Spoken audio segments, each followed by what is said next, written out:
Magandang gabi po sa lahat. Luzon, Visayas, Mindanao, kung sa kayong dako na mundo po tayo nagbabalik dito sa ating munting channel, Samuel Soriano TV 29 para mag-discuss ulit ng another coins. At dito po ay ating hilig mangulikta ng bariya. Kaya ako tayo nandito nagsiseli ng kanilang mahalaga. Ayan po, magandang gabi po sa lahat ng aking mga subscriber kung sa kayong dako na mundo po. Keep safe po sa lahat and God bless. Ayan, maraming salamat po sa lahat ng aking mga subscriber dyan. Ayan, yun naman po hindi pa po nakapag-subscribe dito sa aking munting channel. Ayan, anyayahan ko sana kayo at malaking tulong na po inyong gagawin. Tulad ng pagpindot ng ating subscribe button, like and share para ma-update po naman kayo sa mga latest ko pang gagawin mga video po.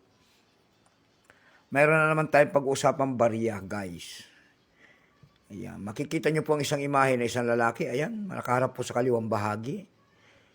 Ayan, sa kaliwang bahagi po siya nakaharap. Siya po ang dakila nating bayani na si Andres Bonifacio po in the year 1994 and then midmark in the Republika ng Pilipinas. Pagtatali ko doon naman natin makikita ang isang imahe ng 2 pesos po. And then nyog. Ayan. Ang scientific name po niyan ay Cocos nocifera. Bago tayo magsimula sa ating talakayan, kilalanin mo muna natin siya. Ayan. Issue po, Philippines po, Period Republic, 1946 up to date po, type standard circulation coins, years, 1991 hanggang 1994, 4 na taon lamang po. Value nito 2 pesos po, ito po ay small type. Currency piso, 1967 up to date po. Composition po nito ay stainless steel, namamagnet po yan.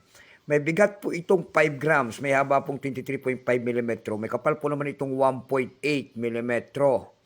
Hugis po niyan ay bilog. Orientation po nito ay middle alignment.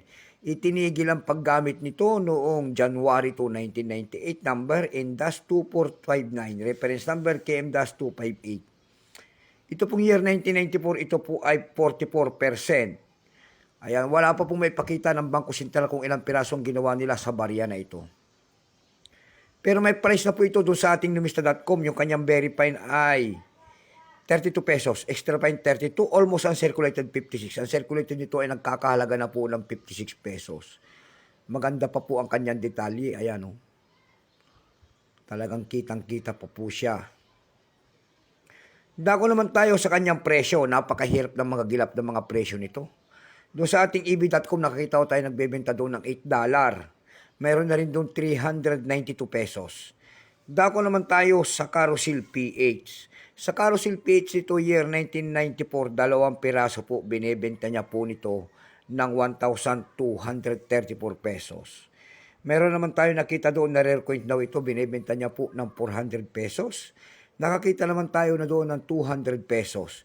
Yung pinakamalit po na bintahan doon ay nagkakahalaga po ng 150 pesos.